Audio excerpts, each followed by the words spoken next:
নমস্কার,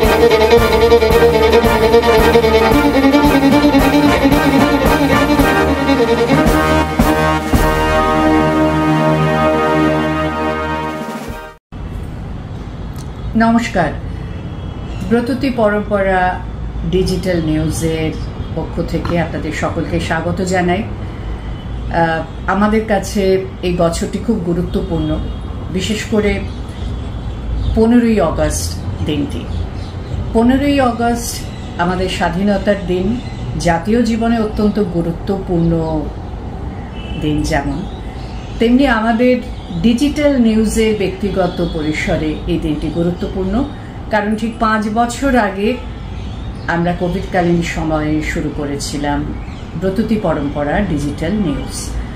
প্রথমে সপ্তাহে সেটি 3টি করে, সেই 3 দিন করে সেই নিউজ সম্প্রচারিত হতো। তারপর নানা উত্থান পতনের মধ্যে দিয়ে চলতে চলতে, নানা পরিমার্জন, পরিবর্ধন, সংকোচন, এই সবের মধ্যে দিয়ে চলতে চলতে সুবিধে অসুবিধেগুলো বুঝতে বুঝতে আমরা এখন প্রতি সপ্তাহে একদিনই ডিজিটাল নিউজ সম্প্রচারণ করি। সেটি সাপ্তাহিক সংবাদের মতোই কিছুটা। রবিবারে ব্রততী পরম্পরা ডিজিটাল নিউজ সম্প্রচারিত হয়। ব্রততী পরম্পরার সঙ্গে যারা দীর্ঘদিন ধরে যুক্ত, আবৃত্তি প্রশিক্ষণের সঙ্গে, এবং আমাদের যে নিউজ রিডিং অ্যাঙ্কারিং এর একটি স্পেশাল কোর্স আছে 3 মাসের জন্য যেটি হয়, সেই কোর্সটিতে যারা খুব সাফল্যের সঙ্গে উত্তীর্ণ হন তারাও এই চ্যানেলে সংবাদ পাঠ করেন। তো 5 বছরের উদযাপন আমরা করতে চলেছি একটি প্যানেল ডিসকাশনের মধ্যে দিয়ে। আপনারা সেই আলোচনা শুনবেন আর আমাদের জন্য শুভেচ্ছা রাখবেন, আশীর্বাদ রাখবেন। যারা আপনারা আমাদের দর্শক, তারা আরও ছড়িয়ে দেবেন। আমাদের ছেলেমেয়েরা খুবই পরিশ্রমী এবং নিষ্ঠা সহকারে এই সংবাদ পরিবেশন করে। আপনাদের সকলের শুভেচ্ছা এবং আশীর্বাদ আমরাও চাই। ভালো থাকবেন। নমস্কার। মিলেনিয়াম চর্যাপদের পুঁথির পাতায় আমিও ছিলাম। অশ্বমেধের ঘোড়ার খুঁড়ে আমি ধুলো উড়িয়েছিলাম। আমরা নারী জাতি। সেই চর্যাপদের সময় থেকে যারা পুরুষের কাঁধে কাঁধ মিলিয়ে সমান অধিকার ভোগ করেছেন, সেই সময় তাদের বিবাহের স্বাধীনতা ছিল, শিক্ষার স্বাধীনতা ছিল। এমনকি সে সময় আমরা জানতে পারি যে কৃষিতে প্রথম বীজ বপন মেয়েরাই করেছিলেন। এরপর যদি আমরা আরো এগিয়ে যাই তাহলে দেখবো যে মধ্যযুগে যখন বর্বরতা চরমে, তখনও কিন্তু আমরা রাজিয়া সুলতানাকে পাচ্ছি, দেবী দুর্গাবতীকে পাচ্ছি। আমরা নূরজাহান তাকে তাদের রাজকার্যে অংশগ্রহণ করতে জানতে পারছি। এইভাবেই যখন আমাদের স্বাধীনতা সংগ্রাম হচ্ছে, তখনও কিন্তু সমানভাবে মেয়েদের তরবারি ঝলসে উঠেছে। ঝাঁসির রানী লক্ষ্মীবাইয়ের কথাই বা আমরা ভুলি কি করে? এরপর আমরা যদি বিদ্যাসাগর রামমোহনের প্রসঙ্গেও আসি, আমাদের সমাজ সংস্কারক হিসেবে যাদের কথা বলছি, সেখানেও জ্যোতিরামের কথা আসছে। তিনিও কিন্তু সমাজ সংস্কারে অংশগ্রহণ করছেন। তো আমরা যা দেখছি যে সময়ের সঙ্গে সঙ্গে মেয়েরা তাদের মতো করে মুক্তির উড়ান খুঁজে নিচ্ছে তাদের স্বাধীন আকাশে। হয়তো সে যাত্রাটা এত সহজ নয়, কিন্তু তারা উঠছেন। কাদম্বিনী গাঙ্গুলিকে আমরা মনে করতে পারি আনন্দী গোপালকে। তো এইভাবেই মেয়েরা তাদের মুক্তির উড়ান এক এক করে এগিয়ে নিয়ে যাচ্ছে। একদমই প্রিয়াঙ্কা যেটা বললো, সেই বৈদিক যুগের সময় থেকে ধরে মধ্যযুগ হয়ে এবং এই এখনকার আধুনিক যুগে, এবং আমি যদি সম্প্রতি 1-2 বছরের কথা বলি, এবং এই বছরেই যেটা সব থেকে আলোচিত যে জায়গা আমাদের অপারেশন সিন্দুর, সেখানে আমরা দেখলাম যে এই প্রথমবার যে 2জন মহিলা সেনা সামরিক বাহিনীর অফিসার, তারা হচ্ছে গিয়ে এই অপারেশন পরিচালনা করলো। উইং কমান্ডার ভূমিকা সিং এবং কমান্ডার কর্নেল সোফিয়া কুরেশি। তো এটাও যেরকম একটা আমাদের কাছে খুব বড় একটা অ্যাচিভমেন্ট নারী প্রগতি, মহিলা প্রগতির ক্ষেত্রে যদি এই নামটাই বলা হয়। এবং তার সঙ্গে দেখা যাচ্ছে যে আমরা ন্যাশনাল ক্রাইম রেকর্ডস ব্যুরোর যেটা তথ্য, সেটাও দেখা যাচ্ছে যে গত 5 বছরের মধ্যে কিন্তু যেটা বাল্য বিবাহ, আমরা বিদ্যাসাগরের কথা একটু আগেই বললাম, প্রিয়াঙ্কা বলল, তো বাল্য বিবাহের যে রেজিস্টার্ড কেস, সেটা কিন্তু অনেকটাই কমেছে, মানে গত 5 বছর আগে যেটা 47% ছিল সেটা এখন প্রায় 23% কাছাকাছি চলে এসছে। এইগুলো যেরকম একটা ভালো দিক, আমাদের রাষ্ট্রপতি তিনি একজন, এই প্রথমবার যিনি ট্রাইবাল জনজাতি থেকে মহিলা রাষ্ট্রপতি, এইগুলো যেরকম একটা ভালো অপটিমিস্টিক একটা জায়গা তৈরি করছে, আবার কোথাও গিয়ে কিছু কিছু সমস্যা এখন ভাবাচ্ছে। যেমন এই ন্যাশনাল ক্রাইম রেকর্ডস ব্যুরোরই একটি তথ্য বলছে যে আহ, এই sexual harassment in work place মেয়েদের ক্ষেত্রে এটা গত 2018-র পর থেকে প্রায় অনেকটাই বেড়ে গেছে, এবং যেটা হয়েছে যে 4,000-এর বেশি হচ্ছে গিয়ে এই যৌন নির্যাতন বা সেক্সুয়াল হ্যারাসমেন্টের কেস কিন্তু তথ্য পাওয়া যাচ্ছে এনসিআরবির রিপোর্টে। এবং তার সঙ্গে তো আমরা প্রত্যেক দিনই দেখছি খবরের কাগজে, বিভিন্ন মিডিয়াতে, সোশ্যাল মাধ্যমে সেখানে উঠে আসছে ধর্ষণ, থ্রেট কালচার, এই সমস্ত ঘটনাগুলো তখনই ভাবতে শেখায় যে মুক্তির ডানা তো মেলতে পেরেছে, কিন্তু সেই স্বাদটা কতখানি পাওয়া যাচ্ছে, এবং সেটাকে আগামী দিনে আমরা যদি বিভিন্ন প্রেক্ষাপটে সেটাকে যদি বিচার করি, সেটাকে আরো কিভাবে পরিশীলিত করা যায়, আরো কিভাবে সমাজ এবং মানসিকতা বোধের মধ্যে আরো সেটাকে মানুষের মধ্যে পরিণত করা যায়, তো সেই বিষয়ে আমাদের আজকের এই আলোচনার পরিসর, এই প্যানেল ডিসকাশন আমরা করব। তো আমি প্রিয়াঙ্কাকে অনুরোধ করব আমাদের যারা যারা আছেন তাদের সকল এবং প্যানেলিস্টদের আমরা একটু পরিচয় পর্বটা সেরে নিই। একদম। আজকে আমাদের এই প্যানেল ডিসকাশনে আমরা 4জন গুণী মানুষকে পেয়েছি, তারা প্রত্যেকেই নিজের নিজের ক্ষেত্রে সুপ্রতিষ্ঠিত। প্রথমেই বলবো শতরূপা সান্যাল, যিনি চলচ্চিত্র পরিচালক, তিনি প্রযোজক, তিনি কবি এবং তার পাশাপাশি তিনি সোশ্যাল অ্যাক্টিভিস্ট। দিদি, আপনাকে আমাদের আজকের এই প্যানেল ডিসকাশনের টেবিলে স্বাগত জানাই।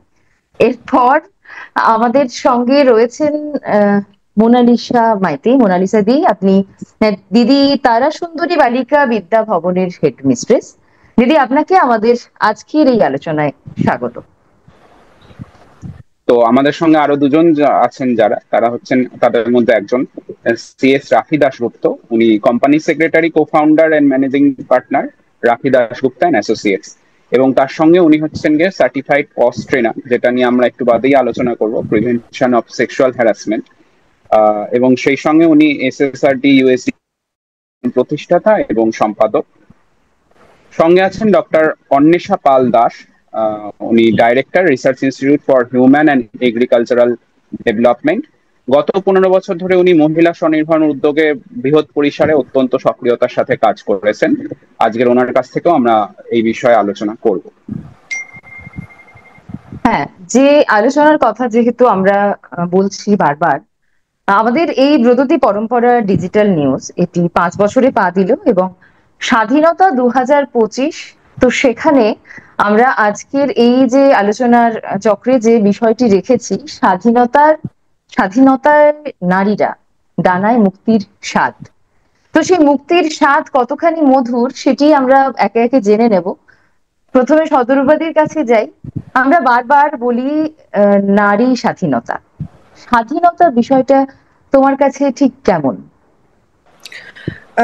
স্বাধীনতা বিষয়টা আমার কাছে ঠিক কেমন, এইটা আমি তো অনেক ব্যাপ্তভাবে ভাবতে ভালোবাসি।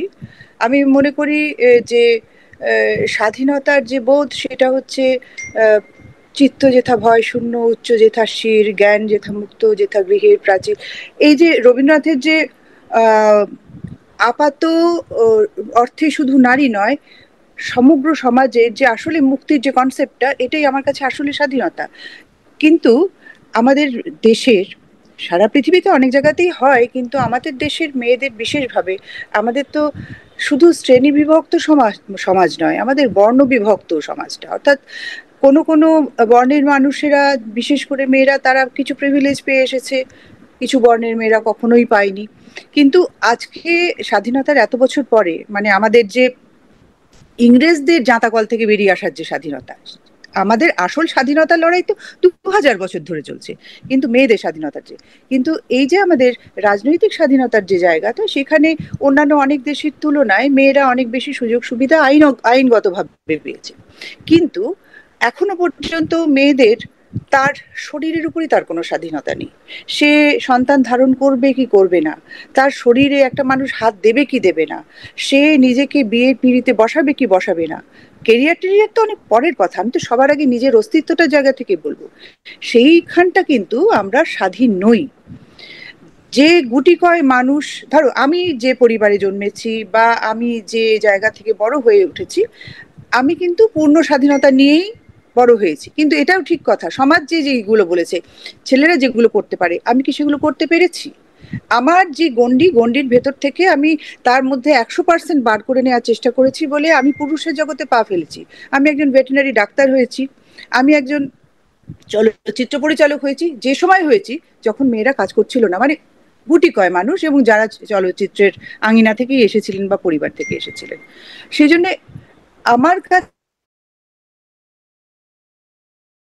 জেনারেশন আজকে যারা আছে মেয়েরা, তাদের কাছে স্বাধীনতার পেয়েছি কতটা, এই জায়গাটা কিন্তু সকলের কাছে অনেক, আমরা পেতে চাই অনেক বেশি, কিন্তু হয়তো 75% এখন আমাদের অধরা রয়ে গেছে।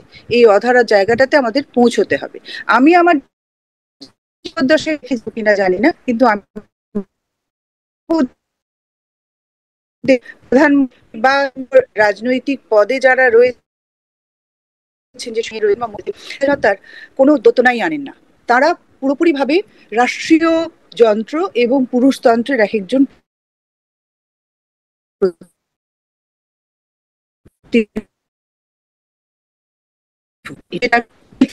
এটা থেকে আমাদের আত্মতৃপ্তির কোনো জায়গা নেই। আমাদের মেয়েরা যদি রাত্রির 1টার সময় স্টেশনে নেমে কানে গান দিয়ে, মানে নিশ্চিন্তে গান শুনতে শুনতে যদি সে বাড়ি ফিরতে পারে, তবে আমি মনে করব আমাদের সমাজে মেয়েরা সত্যি সত্যি স্বাধীন হয়েছে। তুমি বললে যে স্বাধীনতার অর্থ প্রথমে শিক্ষা আর্থিকের জায়গা থেকেও বড় সে তার নিজের সত্তার জায়গায় কতটা স্বাধীন, এবং সেই প্রসঙ্গে তুমি বললে যে রাজনৈতিক স্বাধীনতা। এখানে আমি একটা কথা আমার জানতে ইচ্ছে করছে, এই যে ভোটাধিকার তো ভারতবর্ষে মেয়েদের অনেকদিন থেকেই আছে, কিন্তু সত্যি কি মেয়েরা নিজেদের মত নিজের মতো করে দিতে পারে? তারা কি সত্যি যাকে মন থেকে নির্বাচন করতে চায় সেই স্বাধীনতাটা তাদের আছে? তুমি কি মনে করো? এটা তুমি কি আমায় জিজ্ঞেস করছো? হ্যাঁ, আমি তোমাকেই জিজ্ঞেস করছি, শতরূপাদিকে। হ্যাঁ, এই রাজনৈতিক স্বাধীনতার কথা বলতে ভোটাধিকারের কথা যদি হয়, এখানে মানে এটা খুব ঘোলাটে ব্যাপারটা। একটি মেয়ে, প্রথম কথা, রাজনৈতিকভাবে তার দৃষ্টিভঙ্গি পরিষ্কার স্বচ্ছ করা হয় না। পরিবারগুলোতে, আমাদের দেশের পরিবারগুলোতে মেয়েরা তুলনামূলকভাবে, সে তার নিজে, তার সন্তান, তার পরিবার, তার যে মানে তার যে ছোট্ট জায়গাটা, আশাপূর্ণা দেবী বলেছেন না, তার মেয়েটা তার মানে ঠিক পাখির ডানার মতন করে সে সমস্তটাকে আগলে রাখে। তার প্রতি মুহূর্তে ভয়, বুঝি এইটা তার নড়বড়ে হয়ে গেল। সেই জন্য সে আপ্রাণ চেষ্টা করে তার সংসারটাকে বাঁচানোর। এবং সংসারটাকে বাঁচানো, ধরো সংসারটাকে, আমি আমার সংসারটাকে বাঁচানোর কথা ভাবলে আমি মনে করো কি হলে আমার ভালো হবে, কি হলে আমার ভালো হবে না। আমার গ্যাসের দাম বাড়লে, আমার জিনিসপত্রের দাম বাড়লে, আমি চাই আমার এই জিনিসগুলো আমার যাতে আয়ত্তের মধ্যে থাকে। সুতরাং সেই জায়গা থেকে মেয়েদের এতটা বোকা ভাবার কোনো কারণ নেই যে তাদের রাজনৈতিক কোনো সচেতনতা নেই। এইগুলো রাজনৈতিক সচেতনতা, অর্থাৎ তার ভালো থাকা মন্দ থাকাটা সে বোঝে। কিন্তু যেটা তুমি প্রশ্নটা করলে ওটা খুব গুরুত্বপূর্ণ, তার রাজনৈতিক মত প্রকাশের যে স্বাধীনতা, সেইটা তার উপর কিন্তু হয় বাপের বাড়ি থেকে যখন সে থাকে তখন বাপের বাড়ির, নইলে শ্বশুর বাড়িতে তখন তার শ্বশুর। এরকম আমার জানা আছে যে মেয়েটি চাইছে যে তার মত অন্য কাউকে নির্বাচন করতে, কিন্তু শ্বশুর এবং স্বামী বলে দিয়েছেন যে না, তুমি অমুক জায়গাটাতেই দেবে। এই জিনিসটাও ঘটে, এই জিনিসটাই ঘটে। এবং যার জন্যে মেয়েদের যদি এই স্বাধীনতাটা সত্যি সত্যি থাকতো, যদি মনে করা হতো ধরো সারা দেশ জুড়ে শুধু মেয়েরাই ভোট দেবেন, তাহলে হয়তো একদম চিত্রটা অন্যরকম হতো। ঠিক কথা। ওই জন্য আমরা যদি পঞ্চায়েত ওয়েব সিরিজ দেখি, সেখানে আমরা কি দেখবো না, তার ওয়াইফ কিন্তু চালাচ্ছেন খাতায় কলমে, ওয়াইফ পঞ্চায়েত, কিন্তু তিনি যাচ্ছেন না, তিনি জানেন না কিছু, হাজবেন্ড সবটা করছেন। এবং এটা শুধু আমরা ওয়েব সিরিজ বলবো না, এটা কিন্তু গ্রামে গ্রামে ছবি, এটা একটু তাই বলি, না? সম্প্রতি এই যে এখন হাইকোর্টের যে কেসগুলো হয় না, সেগুলো সমস্ত ছোট ছোট ছোট ছোট ক্লিপ হয়ে হয়ে আসে। তো জাস্টিস অমৃতা সিনহার একটা ছোট ক্লিপ খুব ইন্টারেস্টিং লাগে, যে আমরা যেগুলো সিনেমাতে দেখি বা এতে দেখি বা নিজেরাও তৈরি করছি যেগুলো, তার একেবারে বাস্তব চিত্র আমরা দেখতে পাচ্ছি, যে তার ছোট ছোট ক্লিপিং আসে বাস্তবে সমাজে যেখানে বিচার হচ্ছে। সেখানে একজন পঞ্চায়েত প্রধানকে জিজ্ঞেস করছেন, আপনি যে সার্টিফিকেটগুলো দেন, সার্টিফিকেটগুলো আপনি কিসের ভিত্তিতে দেন? তো পঞ্চায়েত প্রধান, সে মহিলা, তিনি যা উত্তর দিচ্ছেন সেই উত্তরগুলো ঠিক তুমি যা বললে তাই। অর্থাৎ যা আমরা সিনেমায় দেখছি, ওয়েব সিরিজে দেখছি, সেইটাই। তার নিজস্ব কোনো মতামত নেই। ওই পদটাকে তৈরি করা হয়েছে, ওটা ওটা মহিলা পদ হতে হবে, সুতরাং একজন মহিলাকে দাঁড় করিয়ে দাও। আসলে মহিলার পেছনে যিনি কাজটা করে যাচ্ছেন, এটা হচ্ছে জাহাঙ্গীরকে সামনে রেখে পেছন থেকে নূরজাহান চালাতেন, এখানে নূরজাহানকে সামনে রেখে জাহাঙ্গীর চালাচ্ছেন আর কি। ঠিক। তোমার কাছে আবার আমি আসবো, তবে অভিজিৎ ও কিছু প্রশ্ন রাখতে চাইছে। তো অভিজিৎ, এবার তুমি বলো তোমার মাথায় কি প্রশ্ন ঘুরছে। হ্যাঁ, আমি একটু শতরূপাদির কাছে একটা জিনিস জেনে নেব। সেটা হচ্ছে কি, একটু আগেই বললেন যে প্যাট্রিয়ার্কাল সিস্টেমের প্রতিভূ হয়েই আমরা হয়তো এই সমস্ত মহিলা যাদেরকে দেখতে পাচ্ছি, সে আমাদের প্রধানমন্ত্রী হোক, আমি নাম কারোর বলবো না, কিন্তু এইগুলোকে তো আমরা একটা উদাহরণ হিসাবে ধরে রেখেছি। কিন্তু আপনি বললেন যে এরা কোথাও গিয়েও কিন্তু সেই জায়গাটা, যে নারী স্বাধীনতার সেই প্রশ্নটার জায়গায় কিন্তু একটা সঠিক উত্তর হিসাবে তারা আসছেন না। তো আমি এটার পরিপ্রেক্ষিতে একটা প্রশ্ন জিজ্ঞেস করতে চাই, মানে এটা আমার খানিকটা বলতে পারেন, মানে আমি বলতে গেলে এই প্যানেলের মধ্যে একমাত্র পুরুষ। কোথাও গিয়ে আমি দেখেছি, মানে আমার আশেপাশের মানুষজনের মধ্যে এই যে প্যাট্রিয়ার্কাল ধারণাটা, এটা অনেকটা কি মানে সেরকম ভাবে কোনো লিঙ্গ ভিত্তিক হয় না। মানে প্যাট্রিয়ার্কিল এই যে টক্সিক মাস্কুলিনিটি যেটা বলা হয়, বা প্যাট্রিয়ার্কি যে এটা, সেটা কি কোথাও গিয়ে ছেলে মেয়ে এবং উভয়কেই কোনো অংশে গিয়ে কি প্রভাব বিস্তার করছে?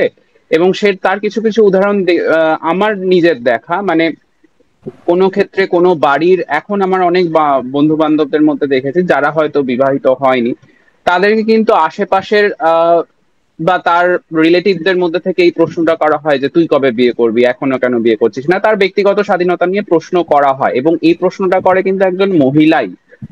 ঠিক আছে, তো এই যে ব্যক্তিগত জায়গার পরিসরে যখন আসছে, তো সেইখানে গিয়েও কিন্তু আমি দেখতে পাচ্ছি, মানে আমার অভিজ্ঞতা থেকে, তো এই প্রশ্নটা আমি একটু আপনার কাছে ক্লিয়ার করে নিতে চাই।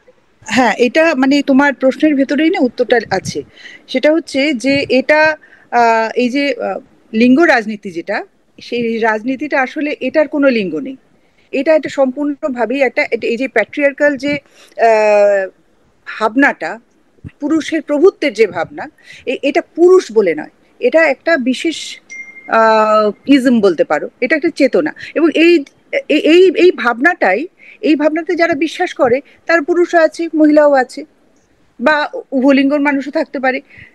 সেটা সে তার শরীরে কোন লিঙ্গ চিহ্ন বহন করে সেটা বড় কথা না, সে মগজে কোন জিনিসটা, কোন চিহ্নটাকে বহন করছে, সেটা হচ্ছে আসল কথা। অর্থাৎ কিনা আমরা প্রতিনিয়ত, ধরো এখন সোশ্যাল মিডিয়ার কল্যাণে সবাই সবকিছু ওপেন হয়ে গেছে, এবং একটা নিজস্ব পরিচয়ের আড়াল রেখে একটা মানুষ যা খুশি তাই করতে পারে, যেমন খুশি আক্রমণ করতে পারে। হয়তো ধরো কোনো একটা জিনিস আমার পছন্দ নয়, আমি তোমাকে সেটা বলতে পারি তার একটা শালীনতার গণ্ডি রেখে, যেটা হাজার হাজার বছর ধরে মানুষ শিখতে শিখতে এসেছে। তো কোনটা শালীন আর কোনটা অশালীন, এটা তো কোনো অভিধান নেই। কিন্তু আমরা জানি যে কতটা অবধি করা যায়, সেটা কতটা অবধি শালীন, কতটা অবধি অশালীন। কিন্তু এই শালীনতা অশালীনতার যে গণ্ডিটা, বিশেষ করে পোশাক, বিশেষ করে শরীর, এই নিয়ে মেয়েদের ক্ষেত্রে এমবার্গো অনেক বেশি, তাদের ভেতর চাপিয়ে দেওয়ার ব্যাপারগুলো অনেক বেশি। এগুলো কে তৈরি করেছে? কারা তৈরি করেছে? যারা তৈরি করেছে তাদের সেই ভাবনাগুলো তারা চারিয়ে দিয়েছে যে সব মগজের মধ্যে, সেই মগজগুলোই সেগুলোকে বহন করে নিয়ে যাচ্ছে। আর এই সোশ্যাল মিডিয়াতে আমরা যেগুলো দেখতে পাই, এদের ওই যে বললাম, লিঙ্গ পরিচয় পুরুষ হতে পারে, মহিলা হতে পারে, কিন্তু তারা এত আক্রমণাত্মক। সম্প্রতি কোনো একজন বিখ্যাত নৃত্যশিল্পী এবং অভিনেত্রী, তিনি কিছু কথাবার্তা বলেছেন, যে কথাবার্তাগুলো নিয়ে অসম্ভব ট্রোলিং হচ্ছে, তাকেও পেরে ফেলা হচ্ছে, তার পক্ষে বিপক্ষে নানাজন নানা কথা বলছে। এখন কথা হচ্ছে, বাক স্বাধীনতার জায়গাতে যে যা খুশি বলতে পারে, ঠিকই কথা, কিন্তু আমি খুব আশ্চর্য হয়ে যাচ্ছি যে যাদেরকে আমরা কথা বলার সুযোগ দিচ্ছি এবং যাদের কথা শোনানোর সুযোগ সবাইকে দিচ্ছি, এই মানুষগুলো মগজের ভেতরে প্যাট্রিয়ার্কির যে পচা মানে কি বলবো দুর্গন্ধযুক্ত যে ভাবনাগুলো সেটা বয়ে নিয়ে আসছেন যুগে যুগে, এবং সেগুলো তারা চালিয়ে দিয়ে যাচ্ছেন সাধারণ মানুষের ভেতরে, এবং যে যে কারণে হচ্ছে সাধারণ মানুষের ভেতরে যে পচা ধারণাগুলো রয়েছে সেইগুলোতে ভালো রকম সার জল পড়ছে, এবং তারা মনে করছেন বিখ্যাত মানুষরা যখন এই কথাগুলো বলছেন, বিখ্যাত মানুষরা যখন এই সমস্ত বিষয়গুলোকে তারা মদত দিচ্ছেন, সুতরাং আমার ভেতরে যে এই জিনিসটা রয়েছে এটা তো পচা নয়, তাহলে তো এটা যথেষ্ট ভালো, যথেষ্ট ঠিকঠাক। এইভাবে নারীকে কখনোই তার শরীরের অতিরিক্ত ভাবতেই দেওয়া হচ্ছে না। নারী হচ্ছে শুধু শরীর, তার স্তন, তার জঙ্ঘা, তার যোনি, তার শরীর, তার ক্লিভেজ নারী। তার যে একটা মন আছে, তার যে একটা আত্মা আছে, তার যে একটা সত্তা আছে, এইটা স্বীকৃত হচ্ছে না।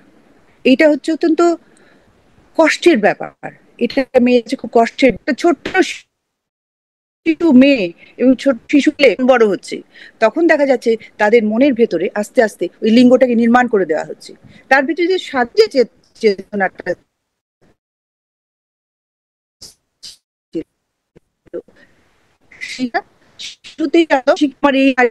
তাহলে দিদি 2025-এ দাঁড়িয়ে তোমার মানে কি মনে হয় যে আমরা কতটা এগিয়েছি না 2025-এ স্বাধীনতা নিয়ে?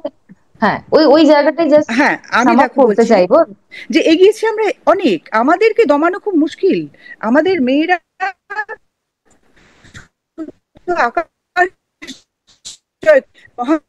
ব্রহ্ম জয় করবে, আমাদের চিহ্ন হচ্ছে তার একটা বিশেষ চিহ্ন, কিন্তু আসলে তো হেড অফিস, আসলে তো মগজ।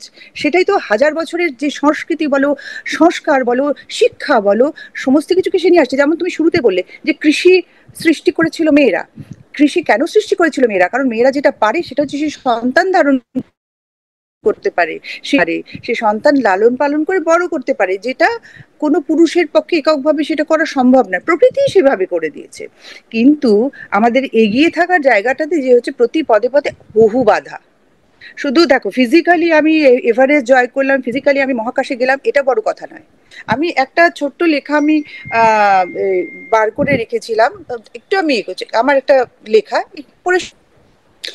মহাকাশে যায় ছাত্র পড়ায় খাটে গবেষণাগারে, মহাকাশে যায় ছাত্র পড়ায় খাটে গবেষণাগারে, কর্মক্ষেত্রে প্রতিষ্ঠিত সে মেধার শানিত ধারে, ঘরেও বাইরে সমাজের বুকে থাকে চিরকল্যাণে, জন্তুরা সেই মানুষীকে তবু শরীর বলেই জানে।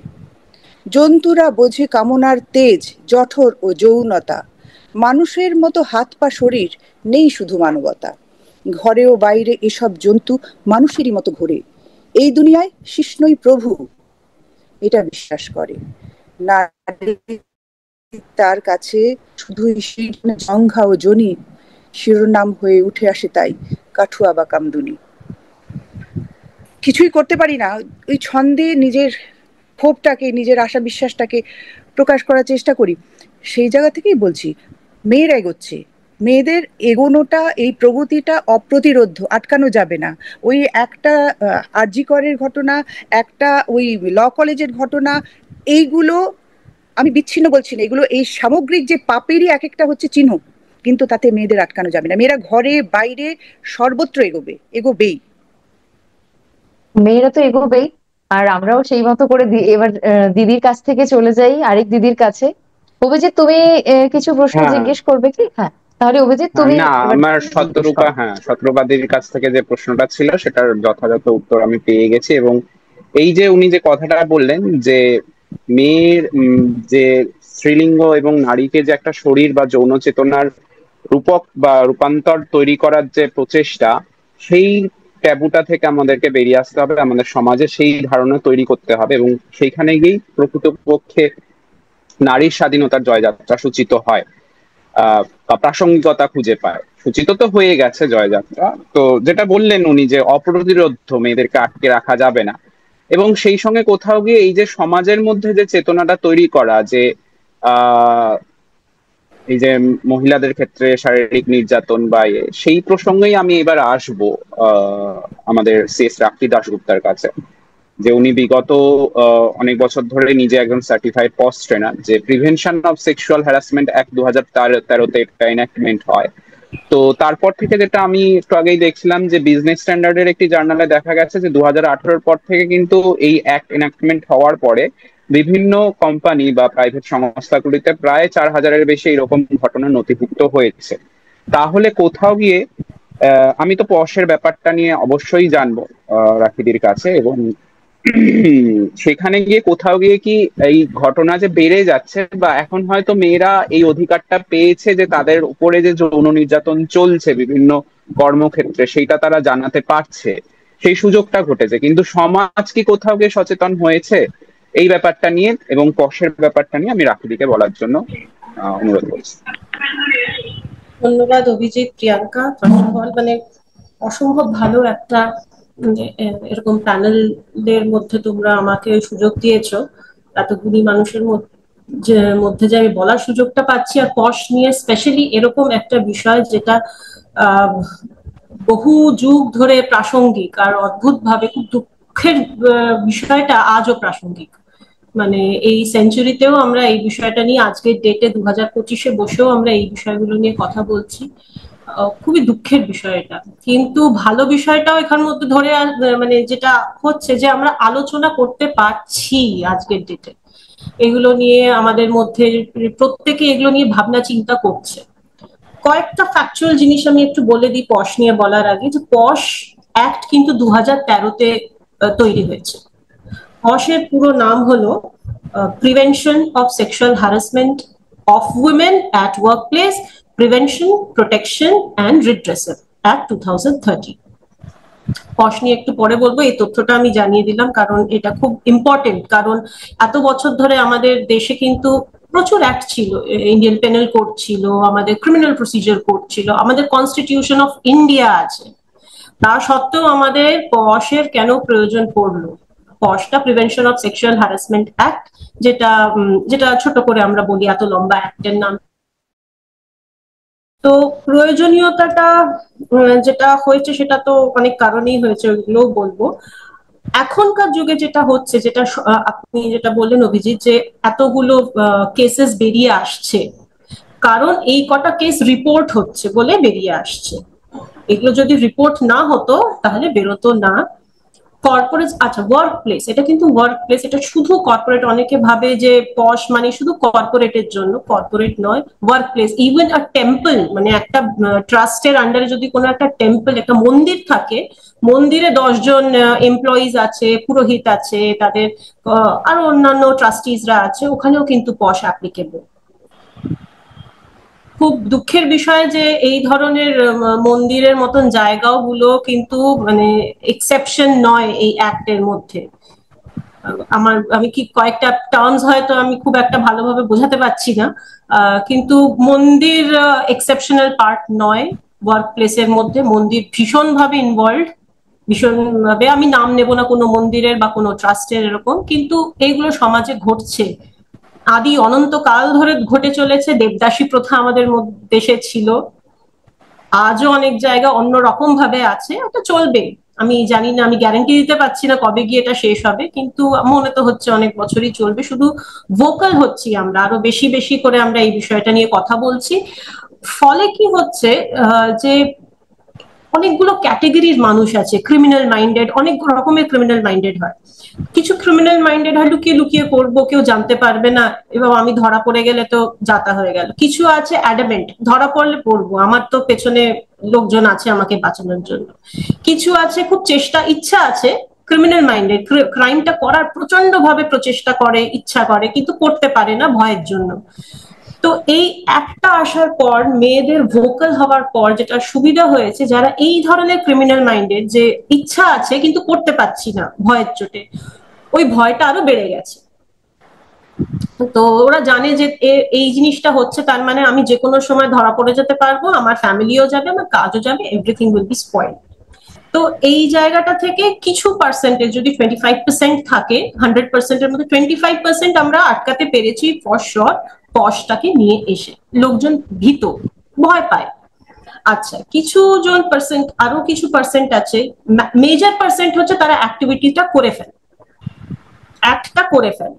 এবার কত রকমের অ্যাক্ট আছে, কগনিজেবল হয়, নন কগনিজেবল। আচ্ছা, কগনিজেবল মানে যেগুলো সিরিয়াস ক্রাইম, সিরিয়াস ক্রাইম গুলোকে লিগ্যাল টার্মে কগনিজেবল বলা হয়। নন কগনিজেবল হচ্ছে যেগুলো খুব সিরিয়াস নয়, সিরিয়াস নয় অথচ এটা তো রেসপেক্টিভ একটা ব্যাপার। মানে আমার কাছে যেটা সিরিয়াস নয় অভিজিতের কাছে ওটা সিরিয়াস হতেই পারে, প্রিয়াঙ্কার কাছে সিরিয়াস হতেই পারে, শত্রুপাতির কাছে সিরিয়াস হতেই পারে, যে কারোর কাছে সিরিয়াস হতে পারে, অথচ আমার কাছে সিরিয়াস নেই। তো এটা ভীষণ রেসপেক্টিভ একটা ইন্ডিভিজুয়ালিস্টিক ভিউ পয়েন্ট থেকে এটা বলা হয় ইন টার্মস অফ পশ। তো সেক্ষেত্রে পশ আসাতে সুবিধা এটাই হয়েছে যে লোকজন অ্যাটলিস্ট ওয়ার্ক প্লেসে এই ধরনের অ্যাক্টিভিটি, ক্রিমিনাল অ্যাক্টিভিটিস গুলো রেজিস্টার হচ্ছে বেশি, পুলিশের কাছে কম কেসেস যাচ্ছে কম্পারেটিভলি, ওগুলো কর্পোরেট নিজেরাই হ্যান্ডেল করে নিচ্ছে। আর আরেকটা যেটা হচ্ছে যে মেয়েদের কাছে আরেকটা ভয়েস এসেছে, যেটা পুলিশের কাছে মেয়েরা যেতে ভয় পেত আগে, সেই ভয়টা কেটেছে পশ আসার ফলে, কারণ ওদেরকে আর পুলিশের কাছে যেতে হচ্ছে না, নিজেদের পলিসি নিজেদের এইচআর এর কাছে বলে বা কোম্পানির হেড কর্পোরেট হেডসদের কাছে বলে বা নিজেদের ওয়ার্ক প্লেস হেডের কাছে বলেই জিনিসটা হ্যান্ডেল করে নেওয়া যাচ্ছে। এইটা একটা জায়গা তৈরি হয়েছে ফর শিওর। আর কিছু বলছিলে অভিজিৎ তুমি, আমি যেটা হয়তো আমি ঘেটে গেছি এই প্রশ্নের মাঝখানে উত্তর দিতে দিতে, কিছু if you can just align that. শুনতে পাচ্ছি না, সরি, আমি আমি আমি মিউট ছিলাম। হ্যাঁ, বলছি তুমি পশের তো জেনারেল ইন্টারভিউটা দিলেই, শর্টেই অনেকটা হয়েছে, জায়গাটা ধরা গেছে। আমি বলছি যে এটার সঙ্গে যেটা ছিল যে এটা করে কি সমাজের মধ্যে সচেতনতা বৃদ্ধি হয়েছে? মানে সাধারণ যারা হয়তো, আমি মহিলারা বাদ দিয়ে বলছি, আমি ইন জেনারেল একটা যদি ব্রড জেনারেল পার্সপেক্টিভের ক্ষেত্রেই বলি, এবং মহিলাদের ক্ষেত্রে যারা অপরাধ সংঘটিত করে তাদের মধ্যে এই সচেতনতা কি তৈরি হয়েছে, সেইটা জানতে চাই। আচ্ছা, হ্যাঁ, এবার হচ্ছে পশের অ্যাওয়ারনেসটা খুব কম, খুব রিলেটিভলি খুবই নতুন অ্যাক্ট, এটা অনেকেই জানে না। আর যারা জানে তারা একটু মিসআন্ডারস্ট্যান্ড করে এই অ্যাক্টটাকে, কারণ এটা ইভলিউশন হয়েছে এই অ্যাক্টটা থ্রু আউট দ্য পিরিয়ড, 2013 থেকে আজকে। যেরকম আগে এটা শুধু মহিলাদের জন্য ছিল, আজও এটা নিয়ে কনসেপ্টটা আছে, এটা তো শুধু মহিলাদের জন্য, এটাতে তো পুরুষরা ভয় পায়, অনেক পুরুষরা এটা ভয় পায় এই অ্যাক্টটাকে। এটা কিন্তু তা নয়। এখানে সেকশন 14 যেটা পশের মধ্যে আছে, সেই সেকশন 14 বলছে যে যারা ফ্রেমড হয়, পুরুষদের মধ্যেও তো অনেকেই এটা হ্যারাসমেন্টের শিকার হয়েছে, আর বিভিন্ন রকম ভাবে হয়। পুরুষদের হ্যারাসমেন্টটা আরো একটা অদ্ভুত যে ওদেরকে ফ্রেম করা খুব ইজি। আর ফ্রেমিং এর জন্য এই অ্যাক্টটার মধ্যে সেকশন 14 আছে, যেটা এই অ্যাডভান্টেজ না, এই অপরচুনিটিটা দেয়, যেখানে এই ধরনের কেসের ইনভেস্টিগেশনটা আবার অন্যরকম ভাবে করা হয়। আর অপরচুনিটি হচ্ছে যাদেরকে ভুলভাবে ফ্রেম করা হয়েছে তারা যেন সামনে এসে জিনিসটাকে প্রতিবাদ জানায়, কমপ্লেন রেজ করে, আর তাদের রিড্রেসালের জন্য যে মেকানিজমটা আছে সেটা কোম্পানি নিজের তরফ থেকে, বা ওয়ার্ক প্লেস, সরি কোম্পানি নয়, ওয়ার্ক প্লেস, কর্মক্ষেত্রে নিজেদের মতন করে ওদের যা পলিসি আছে সেই পলিসিটাকে মেনটেন করে এগোয়, ওই রিড্রেসালের দিকে এগোয়। তো পুরুষ আর আমাদের থার্ড জেন্ডার, আমি থার্ড জেন্ডারটাকেও এখানে আনতে চাইবো, কারণ very very integral part of আমাদের কর্পোরেট কালচার বলুন বা আমাদের কর্মক্ষেত্রে ওরা ভীষণভাবে ইন্টিগ্রাল পার্ট। তো পশ শুধু কিন্তু মহিলাদের বা পুরুষদের জন্য নয়, আমাদের থার্ড জেন্ডারদের জন্যও আছে এই সেকশনটা। আর আচ্ছা, আরেকটা জিনিস হচ্ছে পশ খুব প্রিডমিনেন্টলি একটা পার্টিকুলার জেন্ডারের জন্য, কিন্তু পলিসি পশ অ্যাক্টে কিন্তু কোথাও এটা বলা নেই যে আপনি পলিসি কিন্তু জেন্ডার নিউট্রাল বানাতে পারবেন না। পশ অ্যাক্ট কিন্তু এটা বলছে না, পশ অ্যাক্ট কোথাও বার করছে না, মানে ইটস নট স্টপিং কোম্পানিকে, কর্পোরেটসকে বা ওয়ার্ক প্লেসকে কি আপনি পলিসি বানাতে পারবেন না আপনাদের সেকেন্ড জেন্ডার বা থার্ড জেন্ডার বা কারোর জন্য, এটা করতে পারবেন না। তো POSH is gender neutral act first of all, ওই আন্ডারস্ট্যান্ডিংটা থাকা খুব দরকার। অ্যাওয়ারনেসটা কি করে আসবে, কারণ অ্যাওয়ারনেস ভীষণ কম অভিজিৎ, দুঃখের বিষয়। কেন কম? কারণ অবভিয়াসলি অ্যাক্টটা রিলেটিভলি খুব নতুন অ্যাক্ট, 2013 অ্যাক্ট, তো লোকজনের কাছে পৌঁছায়নি এখনো। নর্থে খুব ভালো কাজ হচ্ছে, ওয়েস্টে কাজ হচ্ছে, southern part of the country আমাদের কাজ হচ্ছে, east India, eastern part of our country, যেখানে বাংলা, বিহার, ওড়িশা বা নর্থ ইস্ট বলুন, সেখানে কাজ একটু কম হচ্ছে, কারণ অ্যাওয়ারনেস নেই। আর রিলাক্টেন্ট, আমরা ভীষণভাবে রিলাক্টেন্ট, আমরা নিজেদের তরফ থেকে প্রোঅ্যাক্টিভলি এটা নিতে চাইছি না। করতে চাইছি না। কর্পোরেটসরা অনেক কর্পোরেটস এরকম আছে, কি দরকার আবার এরকম একটা ঝামেলা নিয়ে, এটাকে ঝামেলা বলা হচ্ছে বেসিক্যালি এই পুরো অ্যাক্টটাকে। আমরা আমাদের মতন যারা ভীষণ অ্যাডামেন্ট, যারা ওই ঝামেলাটাকে পাত্তাও দিই না, আমরা জোর করে নিজেদের ধরুন আমরা নিজেরা ওয়েবিনার করতে থাকি, নিজেরা টক শো করতে থাকি, নিজেদের হয়তো 2-4 জন হয়তো অ্যাড অন হচ্ছে ওটাতে, হয়তো 2 জন হয়তো শুনছে আমাদের কথা, কিন্তু যেখানে আমরা যাচ্ছি একটু বলছি, ফর্চুনেটলি কিছু কিছু কোম্পানি এখন ভালো কর্পোরেটসরা এটাকে নিয়ে ভাবনা চিন্তা করছে। আমাদের রাজ্যের কথা বলছি, বাংলার কথা বলছি, কলকাতাতে 2-1টা জায়গায় আমি গিয়ে আপাতত ট্রেনিং দিয়েছি। এটার একটাই মাত্র উপায় হচ্ছে যে আমাদেরকে বেশির চেয়ে বেশি মানুষের কাছে পৌঁছাতে হবে। কিভাবে পৌঁছাবো? কথা বলে, অবভিয়াসলি কথা বলে, ট্রেনিং দিয়ে, অনলাইন ট্রেনিং সেশন করে, অফলাইন ট্রেনিং সেশন করে, আর সমস্ত কর্মক্ষেত্রে যেখানে 10 জনের বেশি আছে সেখানেই POSH. Even the moment you hit 10 employees বা 10 জন আপনাদের সোসাইটিতে কাজ করছে, সেখানে আপনার পশ কিন্তু হিট হয়ে যাচ্ছে। আইসিইউটার ভেতরে অনেক কিছু ব্যাপার আছে, সেগুলো যদি টপিকে ওঠে আমি তখন বলবো। মোটামুটি 10 জন বা 10 জনের বেশি যেখানে কাজ করছেন সবাই মিলে টিম আছে, ওখানেই পশ কিন্তু সবই পশের মধ্যেই পড়ছে। আর সমাজে এটা জেন্ডার নিউট্রাল অ্যাক্ট, এটা একেবারেই এরকম নয় যেটা শুধু মহিলাদের জন্য। তবে যেটা হচ্ছে এটা ইউজ করতে হবে। অ্যাক্টটা তো আছে, কিন্তু অ্যাক্টটা কতটা হেল্প করছে, হেল্প তখনই করবে যখন আমরা অ্যাক্টটাকে নিয়ে প্রোঅ্যাক্টিভলি কাজে নামবো, কাজ করব, লোকজন ভোকাল হবে, কথা বলবে, এটাকে নিয়ে ভয়টা তৈরি হবে ক্রিমিনাল মাইন্ডেড লোকজনের মাথায়, তখন এটা অ্যাকচুয়ালি এটার এফেক্টটা তখন বোঝা যাবে। এখন আসছে আমাদের কাছে রিপোর্টস আসছে, ইনভেস্টিগেশন হচ্ছে, বড় বড় কোম্পানি, ন্যাশনাল ইন্স্যুরেন্স, আইসিআইসিআই, আমি নাম নিচ্ছি, national insurance, ICICI bank, Axis, প্রচুর বড় বড় কোম্পানি আছে, গভর্নমেন্ট কোম্পানি আছে যেখানে পশের প্রচুর কি বলে কেসেস হয়েছে, আর খুব সাকসেসফুলি ওইগুলো রিড্রেসও হয়েছে। তো এইটা তো একটা ভালো দিক বটেই পশ আসার পর। মেয়েরা যারা স্পেশালি কর্মক্ষেত্রে না, মেয়েরা অনেক বেশি ভোকাল, যারা কাজের মধ্যে যাচ্ছে, বাড়ির বাইরে যারা পা রাখছে, তারা ভীষণ ভোকাল, তাদেরকে কিন্তু এখন আর চুপ করিয়ে রাখা যাবে না। কিছু পার্সেন্টেজ অবশ্যই আছে, কিন্তু তারা খুব কম যারা চুপচাপ থাকে। মিটু মুভমেন্টের পর তো ভয়টা আরো কেটেছে। সত্যি কথা বলতে আমরা প্রত্যেকে নিজেদের সোশ্যাল মিডিয়া ওখানে আমরা কিন্তু হ্যাশট্যাগ মিটু করেছি, প্রত্যেকে, আমি করেছি, আমার সাথে আরো আমার বন্ধু বান্ধব প্রত্যেকে করেছে, যারা করেনি, কিন্তু পার্সেন্টেজ খুব কম।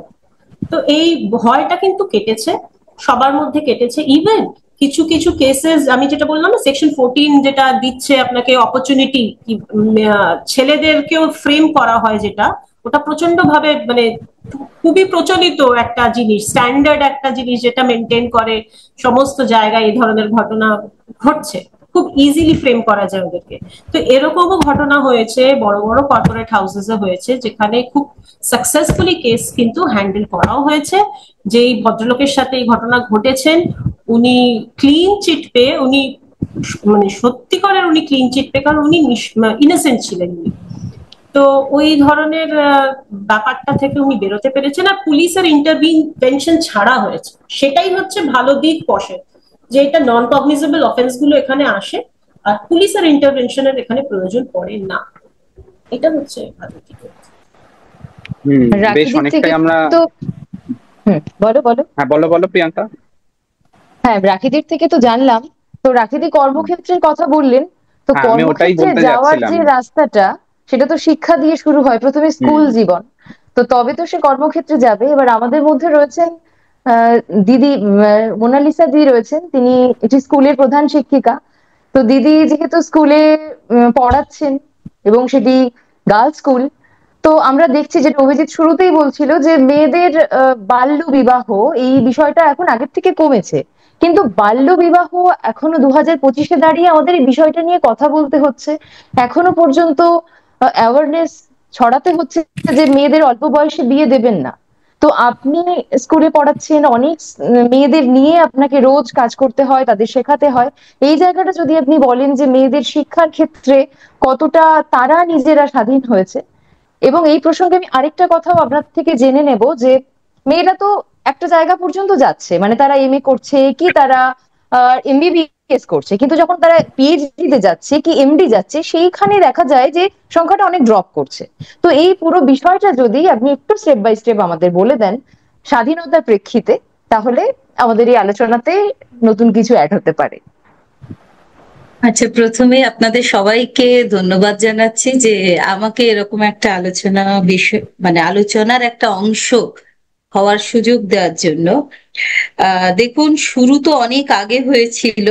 আমরা দেখেছি আমাদের নারীদের জন্য প্রথম পুরুষ কণ্ঠস্বরই কিন্তু ভারতবর্ষে নিজের আবেগকে বলুন, যাই বলুন, লড়াই বলুন, সেটা প্রতিস্থাপিত করেছিলেন রাজা রামমোহন, বিদ্যাসাগর। আমি এদের মাঝখানে বেথুন সাহেবকেও রাখবো। নইলে হয়তো আজকে আমরা এই যে পড়াশুনোর জন্য যে ঘরের বাইরে বেরোনো, এই জায়গাটা বোধহয় এতটা প্রশস্ত হতো না। আর আপনি যদি আমাকে আজকে দাঁড়িয়ে বলেন, আমি তো এর আগেও খুব রুরাল এরিয়াতে কাজ করেছি, নন্দীগ্রামে ছিলাম, তার আগে মহিষা দলের একটা জায়গাতে ছিলাম, তারপর আমি হাওড়াতে এসেছি। কিন্তু আমি দেখেছি যে মেয়েদের অবস্থানটা একেবারে ছোট্টবেলা থেকেই আমাদের প্রচলিত যে কিছু ধারণা রয়েছে তার গণ্ডির মধ্যেই কিন্তু তারা অবস্থান করে, এবং সেই গণ্ডিটা তাদের খুব প্রিয়জনেরা, মানে আমরা এই পৃথিবীতে যখন আসি তখন আমাদের কাছে সব থেকে আপনজন তো আমার মা, বাবা, আমার কাকিমা, কাকু, বা পারিবারিক ভাবে যারা রয়েছেন দাদু, ঠাকুমা। কিন্তু এটা খুব দুঃখের বিষয় যে আমাদেরকে সেই গণ্ডির মধ্যে আবদ্ধ রাখার প্রথম মন্ত্র কিন্তু তারাই দেন। আবার এটাও ঠিক যে কোনো কোনো পরিবারে যারা সামাজিক ভাবে বলুন, অর্থনীতির জায়গা থেকে বলুন, বা রাজনীতির জায়গা থেকে কিছুটা হলেও সচেতন, তারা আবার এই গণ্ডি ভাঙার মন্ত্রও কিন্তু শেখান। এটাও সত্য, কারণ সমাজের অন্ধকারটা রয়েছে, আলো নেই এটা ভাববার কোনো কারণ নেই, আলো রয়েছে। আমি আমার এই সময়ে দাঁড়িয়ে দেখেছি 22 বছরের শিক্ষকতা জীবনে যে ছাত্রীদের মধ্যে, বিশেষ করে এখনকার ছাত্রীদের মধ্যে এবং অভিভাবকদের মধ্যে, বাচ্চাকে পড়ানোর থেকেও কি পাচ্ছি সেখান থেকে স্কুলগুলোতে গিয়ে। কারণ আপনারা হয়তো জানেন যে স্কুলগুলোতে এই মুহূর্তে খারাপ লাগছে বলতে, তবুও পড়াশুনোটা পাওয়া যায় না খুব একটা, বাকি সবকিছুই পাওয়া যায়। যেভাবে আমাদেরকে মানে শাখা প্রশাখা বিস্তারিত করা হয়েছে সেখানে দাঁড়িয়ে আমি এরকম দেখেছি অনেক অভিভাবক রয়েছেন। আমি যদি জিজ্ঞেস করি যে আপনার মেয়ে কোন ক্লাসে পড়ে, ক্লাসটা বলতে পারেন, তার রোল নাম্বারটা কত বলতে পারেন না। আমার স্কুলে ধরুন এক একটা ক্লাসে 5টা করে সেকশন রয়েছে, আমি যদি জিজ্ঞেস করি কোন সেকশনে, কারণ সুস্মিতা বা এই অনেক নামই তো রয়েছে যেগুলো ভীষণভাবে প্রচলিত, কিন্তু তারা না সেকশন বলতে পারেন না, বাচ্চার রোল নাম্বার বলতে পারেন না, কিন্তু এসে জিজ্ঞেস করেন কন্যাশ্রীটা কবে পাওয়া যাবে, জামাটা কেন পেলো না, জুতোটা কেন ওর ছোট হয়েছে। হ্যাঁ, এই এই জায়গাটা, এইখানে কিন্তু রাষ্ট্রের ভূমিকা ছিল, যেটা রাষ্ট্র পালন করে। এখানে কিন্তু বাবা মার ভূমিকাটা আমি বলবো আছে, সেটা অন্য স্তরে, অবশ্যই রাজনৈতিক সচেতনতার জায়গায়, কিন্তু আমরা যে রাষ্ট্র ব্যবস্থার দিকে আঙুলটা তুলি বা তোলার সুযোগ পাই, সেটা এটাই যে আমাদেরকে এইভাবে না করে যদি একটু অন্যভাবে রাষ্ট্রের নেতারা ভাবতে পারতেন, কারণ তারা তো ফ্রন্টে দাঁড়িয়ে এই সমস্ত ব্যাপারগুলোকে সরাসরি ভাবে ডিল করার সুযোগটা পান, যেটা আমরা পাই না। কিন্তু আমি চাইলেও আমার স্কুলের আমার বাচ্চাদের মেধা অনুসারে বই আমি নির্ধারণ করতে পারি না, আমাকে যা বই দেওয়া হবে আমাকে সেটাই পড়াতে হবে। কিন্তু এটা আমার মনে হয় যে রাষ্ট্রের যারা প্রধান কারিগর এই মুহূর্তে রয়েছেন, বা পূর্বে যারা করেননি, ভবিষ্যতে যারা করবেন, তাদের প্রত্যেকের এই দায়বদ্ধতা ছিল। আর একটা ব্যক্তিগত স্তরে বলবো, যেহেতু এখানে স্বাধীনতা নিয়ে কথা হচ্ছে, নারী স্বাধীনতা নিয়ে কথা হচ্ছে, আমার কাছে কিন্তু স্বাধীনতার তাপ উত্তাপটা বিভিন্ন বয়সে বিভিন্ন রকমের হয়। আমার এটা নিজস্ব মত, কারণ আমি যখন ধরুন একটা 10 বছরের বাচ্চা, তখন আমার কাছে স্বাধীনতার অর্থ যেটা, আমি যখন আজকে মধ্যবয়সী 40 থেকে 50-এর মাঝখানে বিলং করছি, তখন কিন্তু আমার কাছে স্বাধীনতার টেস্টটা একটু অন্যরকম।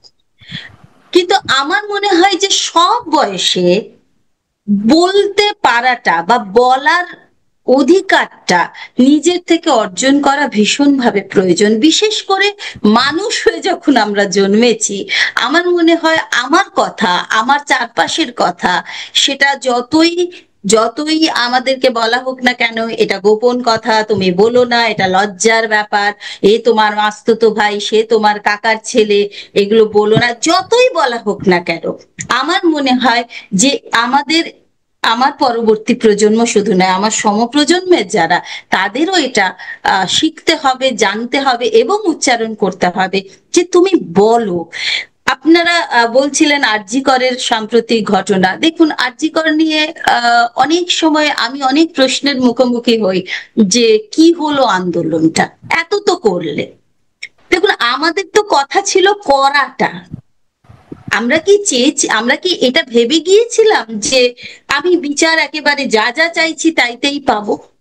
আমার তো মনে হয় এই যে আমরা বললাম সবাই মিলে এক হাতে একেবারে একসঙ্গে গলা ছেড়ে প্রতিবাদটা করতে শিখলাম, আমাদের সমাজে, ভারতবর্ষীয় সমাজে এটা কিন্তু অনেক বেশি জরুরি। ওই যে উনি বলছিলেন না একটু আগে যে পস্কো নিয়ে, আমি আমার নিজের অভিজ্ঞতা আপনাদের বলছি।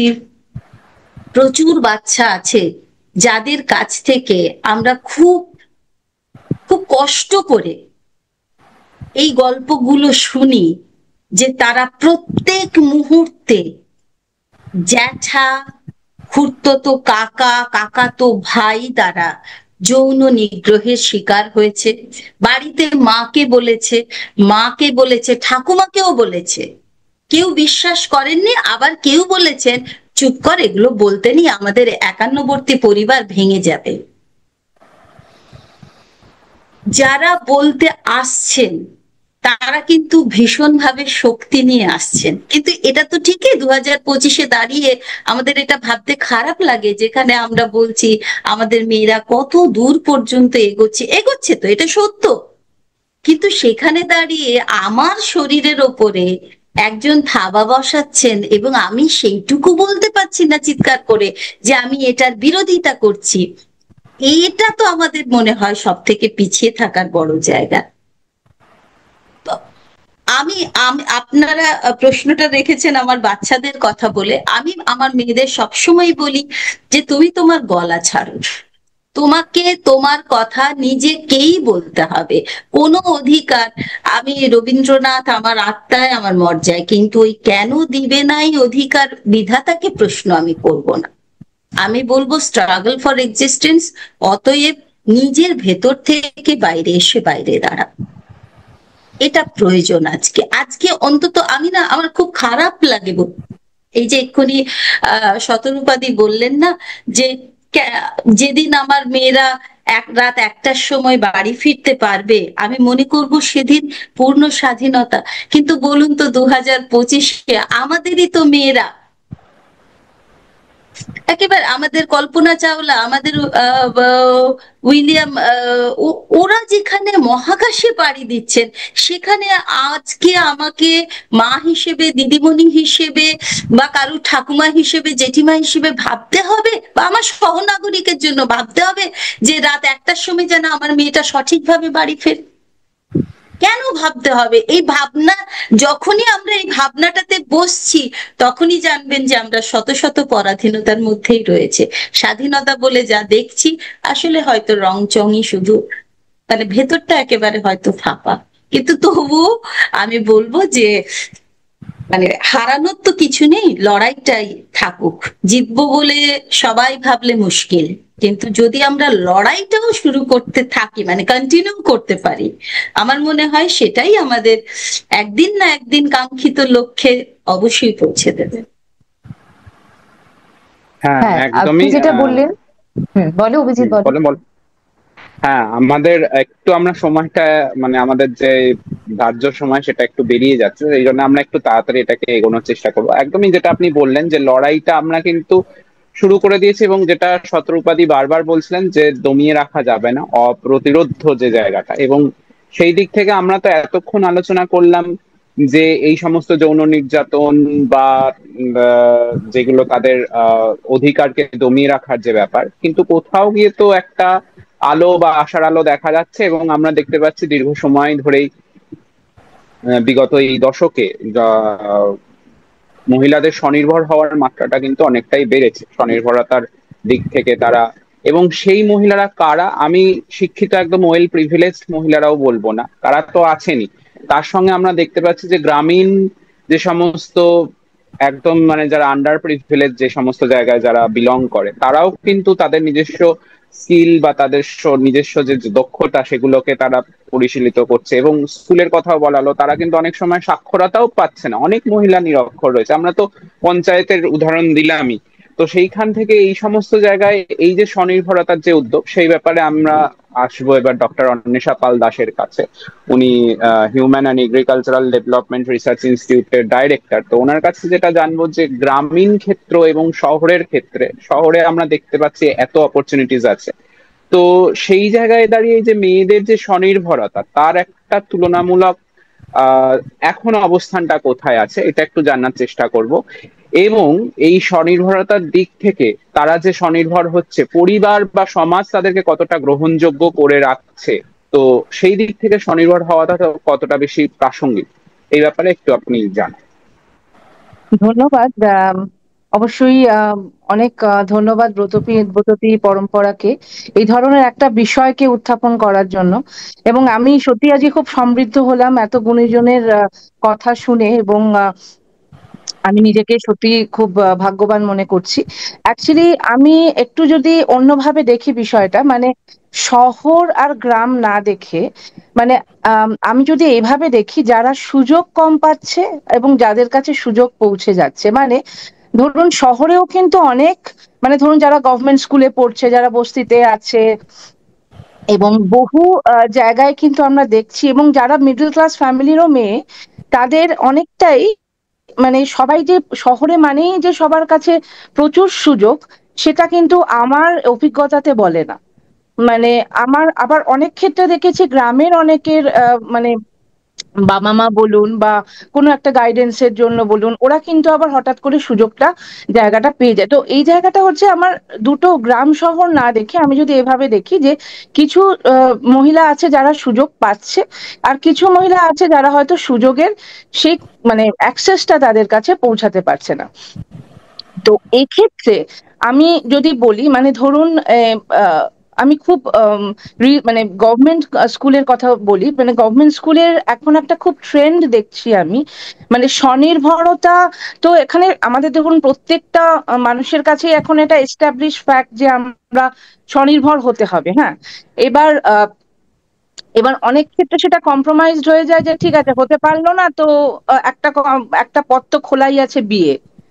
তো এই জায়গাটা আমাদের একটা প্রধান কাজ, যে মেয়েদের মধ্যে মানে সব মানে যারা সুযোগ পাচ্ছে এবং সুযোগ পাচ্ছে না, তাদের দুজনকেই একটা কথা মাথায় ঢোকানো যে বিয়ে is a choice of course, কিন্তু মানে এটা কিন্তু একটা অপশন নয়। মানে এটা একটা খুব বড়ভাবে আমরা নিয়ে যাওয়ার চেষ্টা করছি যে ফিনান্সিয়ালি ইন্ডিপেন্ডেন্স কিন্তু essential, irrespective of marital status আর কি। তো সেই ক্ষেত্রে আমরা যেটা চেষ্টা করছি যে এমন ধরনের কিছু অপশন দিতে, কারণ দেখুন এখন টু বি ভেরি ফ্র্যাঙ্ক, অত চাকরি বাকরির যা অবস্থা, মানে এখন চাকরি কতটা পাওয়া যাবে সেটার বিষয়ে আমি অতটা গ্যারান্টি নিতে পারবো না।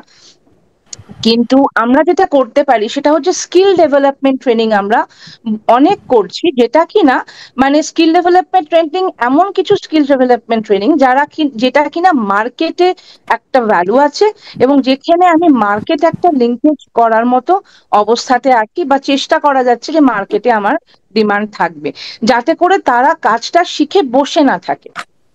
তো এটা কিন্তু আমি যেটা ট্রেন্ড দেখেছি এখন খুব আশার কথা, যে মেয়েদের মধ্যে কিন্তু এটা এখন অনেকটাই এসে গেছে যে হ্যাঁ মানে আমি কিছু একটা রোজগার করব আমার। এবার সাস্টেনেবিলিটি নিয়ে একটা কোয়েশ্চেন থেকে যাচ্ছে, সেটা নিয়ে আমি পরে আসছি।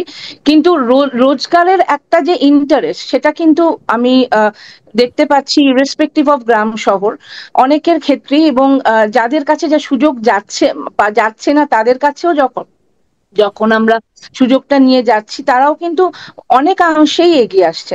তো এবং আমি এখানে ধন্যবাদ দিতে চাই বিভিন্ন গভর্নমেন্ট স্কুলের মানে প্রিন্সিপালদের।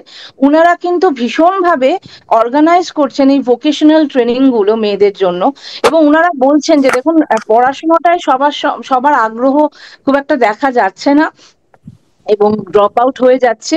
ফলে এই ভোকেশনাল ট্রেনিং গুলো যদি আপনারা করান তাহলে কিন্তু এটা একটা ওদেরকে স্কুলে ধরে রাখারও একটা অপশন এবং নিজেদের একটা এন্টারপ্রেনিয়ারশিপ বা মার্কেটিং ডেভেলপমেন্টের একটা অপশন। তো এখানে আমরা সত্যি খুব আশার একটা জায়গার কথাই বলবো, যেখানে কিন্তু সবাই এগিয়ে আসছে যে এই জায়গাটাকে মানে স্কিল ডেভেলপমেন্ট। এবং আমাদের যে রিহাদের যে মডেলটা সেটা হচ্ছে যে মাল্টি স্কিল ডেভেলপমেন্ট। মানে ধরুন আমি যদি আমাদের একটা খুব বড় পপুলার যেটা স্কিল ডেভেলপমেন্ট সেটা হচ্ছে গয়না বড়ি মেকিং। হ্যাঁ, এবার গয়না বড়ি কেন নয়, বিকজ বড়ি তো ধরুন অনেকেই মানে যা হয় মানে প্রচুর মার্কেটে অ্যাভেলেবল এবং সেখানে কম্পিটিশনটাও ভীষণ বেশি, কিন্তু গয়না বড়ি অনেকটাই লিমিটেড। এবং প্রচুর বাঙালি রেস্টুরেন্ট এখন আছে যেগুলো গয়নাবড়ি ভীষণ ভাবে মানে ইয়ে করে মানে কেনে। ফলে তাদেরকে একটা লিঙ্ক আপ মানে ওদের রেডি একটা মার্কেট আছে। এবার ধরুন এই গয়নাবড়ি, এবার এই গয়নাবড়ির ক্ষেত্রে আমি মানে অনেকেই আছে যারা কিনা একই ধরনের মানে গয়নাবড়ির একটা টিপিক্যাল শেপ আছে।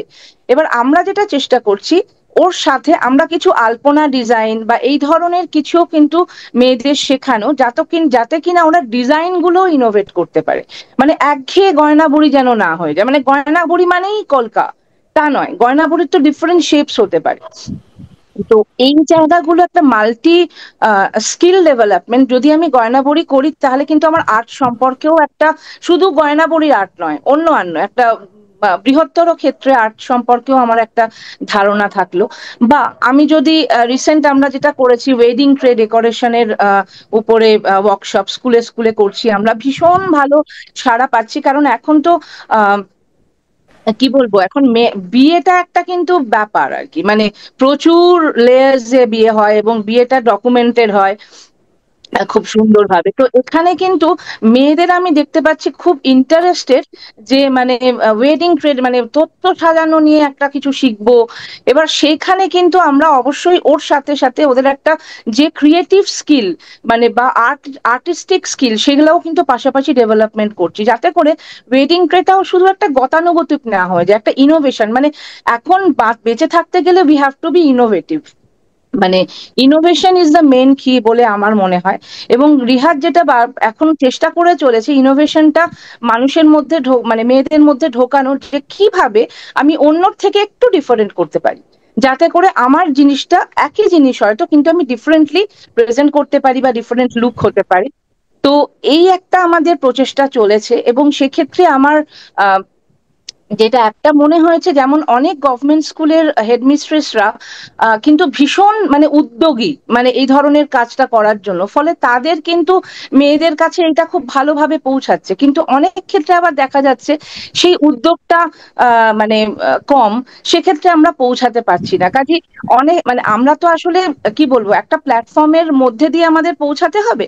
তো স্কুল কলেজ এবং ইন্ডিভিজুয়ালিও আমরা অনেককে অ্যাপ্রোচ করি এবং অর্গানাইজেশনের সাথেও টাই আপ করি। তো আমরা সুযোগটাকে কাছে নিয়ে যাওয়া এটা কিন্তু একটা চ্যালেঞ্জ, এবং সেক্ষেত্রে যতটা মানে আমরা চেষ্টা করি হেল্পটা পাওয়ার জন্য, যাতে করে আমরা এই সুযোগটা যারা সুযোগ পাচ্ছে না তাদের কাছে পৌঁছে নিয়ে যাওয়ার। আমি কি আপনার কোয়েশ্চেনটা মানে আনসার করতে পারছি? তারপর আমি সেকেন্ড হাফে যাব, মানে আর কি এই এই সূত্রে কি আর কোনো জিজ্ঞাসা আছে? হ্যাঁ, এটা আপনি অনেকটাই বিস্তারিত বলেছেন, সেটা ঠিকই। আমার ওই জায়গাটা যেটা জানার ছিল যে হ্যাঁ বলুন বলুন। সমাজে এবার স্বনির্ভরতা হওয়ার হ্যাঁ প্রাপ্তি হ্যাঁ হওয়ার হ্যাঁ পর একজন মহিলার ক্ষেত্রে কতটা গ্রহণ, হ্যাঁ হ্যাঁ সেটা হ্যাঁ একটু এটাই আমার সেকেন্ড পার্টটা। সেটা হচ্ছে যে দেখুন, একটা যেটা যেটা আমি ওইখানেই বলতে যাচ্ছিলাম, বলে থেমে গেলাম, সেটা হচ্ছে সাস্টেনেবিলিটি। মানে ধরুন অনেক মেয়েদের আমরা দেখেছি যে এত ট্যালেন্টেড এবং এমন ভাবে ওরা এগিয়ে গেছে এবং একটা অলরেডি বিজনেস সেট আপ করে ফেলেছে, কিন্তু সেক্ষেত্রে এই সাস্টেনেবিলিটির জায়গায় কিন্তু এখনো আমরা অনেকটা পিছিয়ে আছি বলে আমার মনে হয়। কারণ সেক্ষেত্রে কিন্তু সেই, এবং সেটা কিন্তু শুধু বাবাদের দিক থেকে নয়, বেশিরভাগই মাদের দিক থেকেও একটা ইনসিকিউরিটির জায়গা, যে মানে মানে বাবা মা পেরেন্টিং এর জায়গা থেকে, যে এই এটা কতদিন তুই করবি, মানে এটা তো কতদিন করবি, এটা নিয়ে কি হবে, মানে এই যে একটা ইনসিকিউরিটি, একটা মেয়ে যে ওটা নিজে চালিয়ে নিয়ে যেতে পারবে তাকে তো একটা সময় দিতে হবে। তো সেই সময়টা কিন্তু ওরা অনেকটা কম পাচ্ছে। তো সেই জায়গাটা কিন্তু আমার মনে হয় যে আহ, মেয়েরা যতটা ইচ্ছুক, তার থেকে কিন্তু আমাদের পরিবারের একটা ইচ্ছা শক্তির দরকার হয়। এবং অনেক ক্ষেত্রেই আমি দেখেছি যেসব মানে মেয়েদের পরিবাররা সাথে আছে, তারা কিন্তু অনেকটা এগিয়ে গেছে। এবং তারা কিন্তু, এবং আমি একটা, আমাদের কেক বেকিং এর ট্রেনিং করানো হয়, তো আমাদের গ্রামেরই একটা মহিলার কথা আমি বলবো।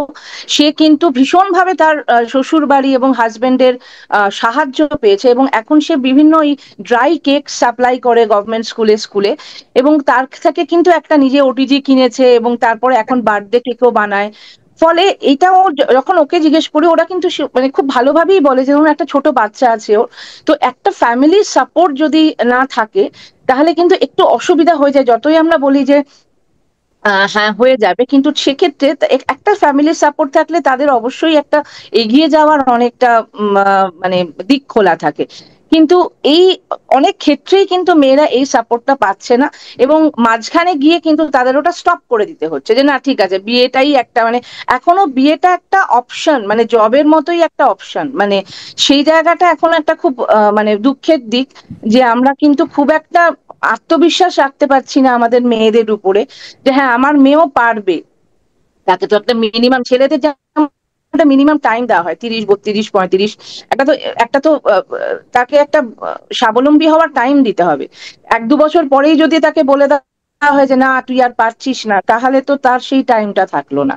তো এইখান থেকে আমার মনে হয় স্বনির্ভর হলেও একটা বিশ্বাসের কোথাও একটা অভাব আছে। এবং আম, এত এক্সাম্পল থাকতো, প্রচুর তো এক্সাম্পল আমরা পাচ্ছি যারা কিনা ভীষণ বড়ভাবে এস্টাবলিশড হয়েছেন, তা সত্ত্বেও কিন্তু এখনো আমাদের মধ্যে ওই জায়গাটার একটা অভাব আছে, যে কনফিডেন্সের অভাব, যে আমরাও তো ও কি পারবে, এই জায়গাটা আর কি। দিদি সুন্দর করে বললেন স্বনির্ভরতার জায়গাটা, এবং এটুকু বুঝলাম যে আমাদের সমাজে মেয়েরা ধীরে ধীরে এগোচ্ছে। সদরবাদী হ্যাঁ শুরুতেই একদম বলেছিলেন মেয়েদের একদম। আটকে রাখা যাবে না। এবার হ্যাঁ আমরা এবার একদম শেষ পর্যায়ে চলে এসেছি। প্রত্যেকের থেকে খুব ছোট্ট করে একটা মেসেজ নেব, যে আপনারা তো প্রত্যেকেই সমাজের একদম রুট থেকে কাজ করছেন, নানান ভাবে মেয়েদেরকে এগিয়ে আসার বার্তা দিচ্ছেন, তাদের পাশে দাঁড়াচ্ছেন। তো যেটা আপনি বললেন, অন্বেষাদি যেটা বললেন, সেই প্রসঙ্গে আমি জিজ্ঞেস করবো শতরূপাদিকে, যে অনেক সময় পরিবার পাশে দাঁড়ায় না, অনেক সময় তাদেরকে খুব প্রতিকূল পরিস্থিতি থেকে কোনোভাবে বেঁচে একটা কোনো মাথা গোঁজার আশ্রয় নিয়ে তাদেরকে লড়াই করতে হয়। তো যে সমস্ত মেয়েদের একলা লড়াই, তাদের ডানায় মুক্তির স্বাদ কিভাবে আসবে? আসলে লড়াই তো সবসময় একলা লড়াই, কিন্তু সঙ্গে অন্য মানুষদের মানে সহযোগিতা সব সময় লাগে। যেমন ধরো পাখি যখন সে ডানা মেলে, তখন বাতাসের সাহায্যটা তার লাগে। বাতাসটাকে সে না কাটলে, সে যদি বাতাস শূন্য কোনো জায়গায় তাকে দেয়া হয়, প্রতিকূলতা না থাকলে কিন্তু সে উঠতে পারে না। শুধু প্রতিকূলতাটা থাকবে আমাদের, এবং সেইটাকে আমাদের পেরিয়ে এগিয়ে যেতে হবে। আমার এইখানে একটা ছোট্ট সংযোজন, সেটা হচ্ছে যে এই স্বাধীনতার জায়গা থেকে মেয়েদেরকে, এই যে বিবাহ বিবাহ কথাটা আমাদের যারা মহিলা প্যানেলিস্ট প্রত্যেকেই বলেন, একটা বিবাহকে একটা না বিশেষ একটা, কি বলবো, বেশ জীবনে একটা বিশেষ জায়গা হিসেবে, এটা এত গুরুত্বপূর্ণ যেন ওটাকেই কেন্দ্র করে গোটা জীবনটা ঘুরছে। এটা মেয়েদের ক্ষেত্রে বিশেষভাবে একটা একদম। চাপ থাকে। আর সেই জায়গা থেকে আমি বলবো যে আমাদের দেশে এরকম একটা আইন করতে হয়েছে যে পণ প্রথার কারণে মেয়েদের উপর যাতে নির্যাতন না হয়, সেটা আমাদের দেশে এরকম একটা আইন করতে হয়েছে এই পরিস্থিতিটা আছে বলে। এখানে আমার একটা কথা আমি ছোট্ট করে সংযোজন করি যে শ্বশুরবাড়ির লোকজনকে ধরে নিয়ে যাওয়া হয় যখন একটি মেয়ে সুইসাইড করে বা মারা যায়। আমার এখানে একটা মানে সমাজের কাছে একটি আবেদন আছে যে মেয়েটি যদি তার বাপের বাড়ি বলে কিছু থাকে, তার যদি বাবা মা ভাই বোন থেকে থাকে, তাদের দায়িত্বগুলোও কিন্তু একটি মেয়ের যদি দেয়ালে পিঠ থেকে যায় সেখানে তাদের দায়িত্ব কিছু কম থাকে না।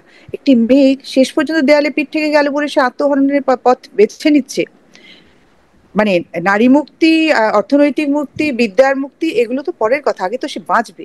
এই বাঁচার জায়গাটা যখন খুব সংকীর্ণ হয়ে আসে তখন চিন্তা করতে হয় যে পরিবারে যে মেয়েটি আদরে লাডলি হিসেবে বড় হয়েছে সে একদিনে এতখানি বোঝা হয়ে গেল যখন তার বিয়ে হয়ে গেল। এইগুলো নিয়ে আমি সমাজকে, আমাদের চারপাশের মানুষজনকে, আমি আমার নিজের সৃষ্টির মধ্যে ছবির মধ্যে দিয়েও আমি ভাবতে বলি যে দায় কারোর কম নয়। একটি মেয়ে যদি তার দেয়ালে পিঠ থেকে যায় এবং একটি মেয়ে যদি আত্মহরণের পথ নয়, যেমন রাখি অত্যন্ত চমৎকারভাবে বললেন যে কর্মক্ষেত্রে যদি একটি মেয়ে যৌন হেনস্থার শিকার হয়, সে যদি কথা বলতে না পারে, সে যদি বলতে না পারে, সে তার পাশের কলিগকে জ্বলতে পারে, সে কলিগ মেবি ছেলে হতে পারে, মেয়ে হতে পারে, এই জায়গাতে মানুষের ভেতর যে সহমর্মিতা, এমপ্যাথি, এটা না আকাশ থেকে বা মঙ্গল গ্রহ থেকে পড়বে না, এটা আমাদের শেখাতে হবে। এবং সেই শিক্ষাটা শিশুদের ভেতর থেকে তৈরি করতে হবে। এর দায়িত্বটা পরিবারকে নিতে হবে এবং পরিবারকে কন্যা শিশুর ক্ষেত্রে বিবাহ দিয়ে দিলে আমার দায় শেষ, এই ভাবনাটা থেকে অবশ্যই বেরিয়ে আসতে হবে। এটা আমাদের স্লোগান হওয়া উচিত। ব্যাস এটাই আমার বলার, যে হ্যাঁ, কেউ তার তুমি দায় তো এড়াতে বললে পারে না। ঠিক একদম তাই।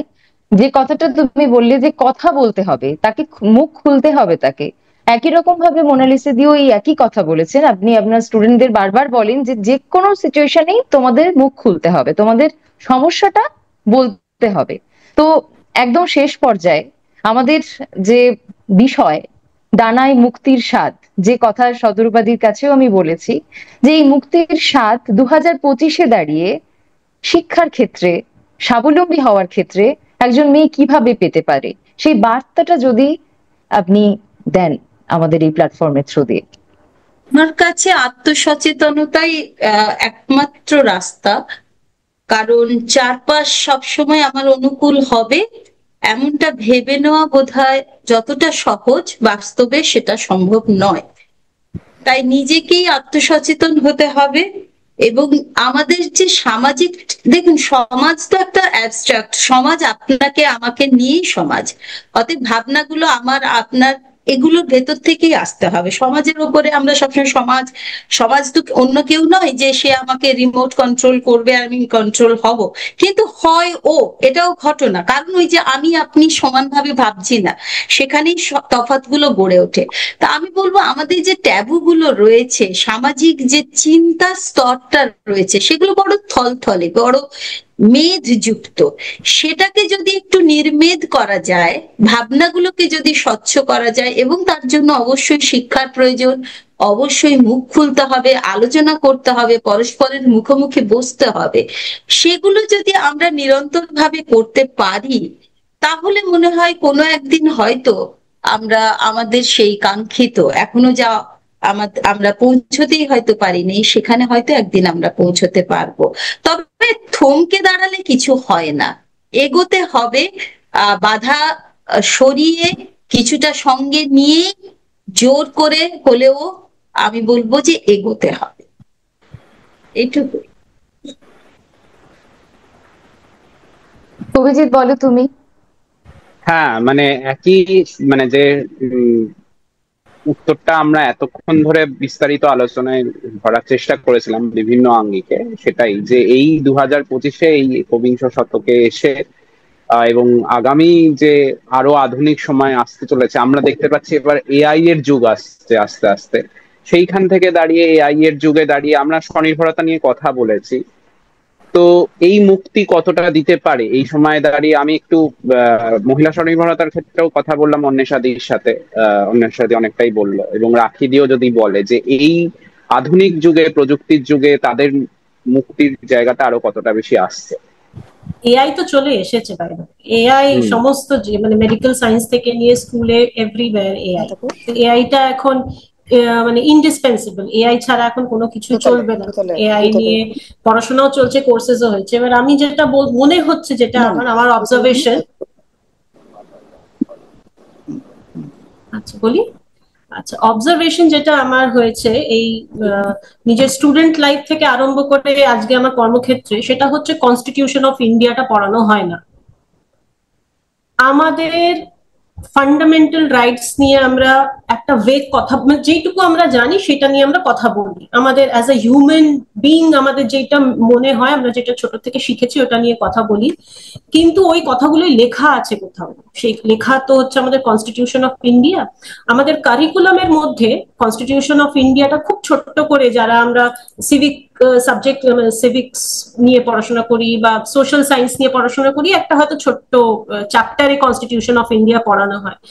এটা কিন্তু আমার মনে হয়, এটা আমার রিকোয়েস্ট প্রত্যেকের কাছে, যেখানে যদি মেসেজটা আমাদের হায়ার অথরিটি, স্কুল লেভেলে, কলেজ লেভেলে যদি এরা শোনে, তাহলে আমার মনে হয় কনস্টিটিউশন অফ ইন্ডিয়াকে রেগুলার কারিকুলামের মধ্যে ঢোকানো ভীষণ ভীষণ ভাবে দরকার। কারণ সব বাচ্চাদের ক্ষেত্রে কিন্তু এটা মানে সম্ভব হয় না। তাদের পেরেন্টসরা এসে তাদেরকে বোঝাচ্ছে হিউম্যান রাইটস এর ওপর, তাদেরকে শিক্ষা দিচ্ছে, তাদেরকে বোঝাচ্ছে মানুষ হিসেবে তোমায় কত কিরকম হওয়া উচিত, should or should not be, dos and don'ts বলা হয়। কিন্তু কনস্টিটিউশন অফ ইন্ডিয়ার মতন একটা সাবজেক্ট যদি আমাদের কারিকুলামের মধ্যে থাকে, ফার্স্ট টু লাস্ট প্রত্যেকটা স্টেজে আমাদের কনস্টিটিউশন অফ ইন্ডিয়া ইজ মানে অ্যাপ্লিকেবল, আমাদের ডেইলি চলাপথে অ্যাপ্লিকেবল কনস্টিটিউশন অফ ইন্ডিয়া। আমাদের fundamental rights, fundamental duties, rights নিয়ে আমরা প্রচুর কথা বলি কিন্তু ডিউটিস আমরা ভুলে যাই।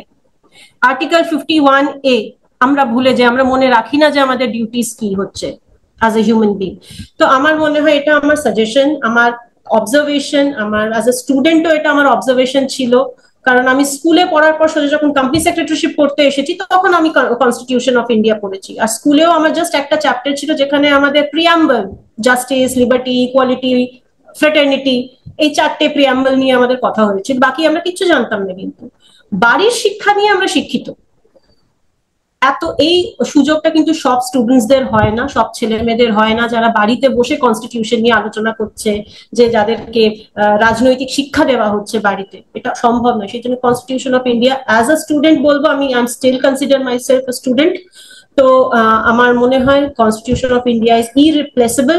সবার কাছে এই শিক্ষাটা যাওয়া দরকার, প্রত্যেকটা মানুষের কাছে কনস্টিটিউশন নিয়ে পড়াশোনা করা, ভাবনা চিন্তা করা দরকার। আর এখনকার সময় তো ভীষণ ভাবে দরকার, এআই যুগে আমার মনে হয় এটা আরো ইজিলি অ্যাভেলেবল সবার ক্ষেত্রে। তো এটা যত যত বেশি এটা নিয়ে আলোচনা হবে, লোকজন যত বেশি জানবে, ছেলেমেয়েরা, বাচ্চারা, যারা আমাদের দেশের ভবিষ্যৎ, তাদের মধ্যে এই জিনিসটা আমার মনে হয় এখন খুব ছোট বয়স থেকে এটা নিয়ে শিক্ষাটা দেওয়া দরকার। এটাই আমার অবজারভেশন, আমার মনে হয়। Thank you. হ্যাঁ, আপনি বলুন অন্বেষা দাস, আপনি বলুন যে। হ্যাঁ, হ্যাঁ, অবশ্যই। মানে একটা হচ্ছে মানে আমাদের শুধু ফিনান্সিয়াল ইন্ডিপেন্ডেন্সের সাথে সাথে আইডেন্টিটির জেনারেশন, মানে আমার আইডেন্টিটিটা কি, আর নিজেকে ভালোবাসা, নিজেকে বিশ্বাস করে এগিয়ে যাওয়া, এবং আমার নিজস্ব একটা যে আইডেন্টিটি আছে সেই জায়গাটাকে ফোকাস করা, এবং তার সাথে অবশ্যই মানে একটা ফিনান্সিয়াল ইন্ডিপেন্ডেন্সটাকে ম্যান্ডেটরি করা, সেটা খুব দরকার। এবং দিদি যেটা বললেন যে মানুষ হিসাবে, মানে সেই আইডেন্টিটির একটা পার্ট অবশ্যই, মানে কিভাবে আমি কাজটা করছি এবং সেখানে আমি আমাকে আমাকে কিভাবে দেখছি এবং আমি সোসাইটিকে কিভাবে কন্ট্রিবিউট করছি as a woman, as a human, সেটা ভীষণ ইম্পর্টেন্ট।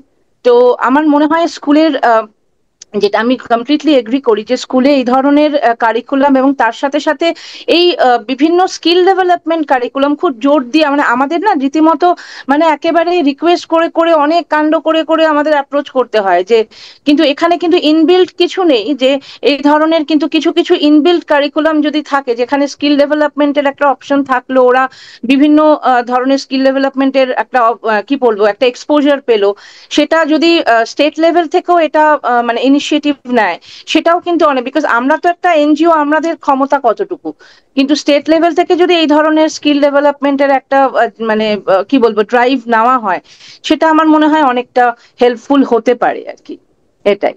Thank you. তো সব অনেক মিলিয়ে আমরা ধন্যবাদ সবাই।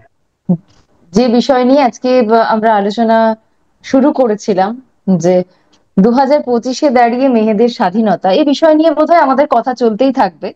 তবে সবার সঙ্গে সবার আলোচনা থেকে যেটা উঠে এলো যে মেয়েরা অনেকটা এগিয়েছে, তাদের আরো অনেকটা রাস্তা অতিক্রম করতে হবে, কিন্তু সেই কঠিন লড়াইটার মধ্যে দিয়ে। শুরুর দিক থেকে সেই লড়াইটা ছিল, তবে সময়ের সঙ্গে সঙ্গে এআই এসেছে, টেকনোলজি অনেক উন্নত হয়েছে, কিন্তু লড়াইয়ের পরিসরটাও ঠিক ততটাই কঠিন হয়ে গেছে।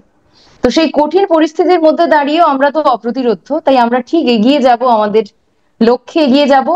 উড়ান যেমন আছে, সেই উড়ানে মুক্তির স্বাদ অবশ্যই বারবার ফিরে ফিরে আসবে। আপনারা এতটা সময় আমাদেরকে দিলেন, প্রত্যেককে ব্রততী পরম্পরা এবং ব্রততী পরম্পরা ডিজিটাল নিউজের পক্ষ থেকে অনেক অনেক ধন্যবাদ।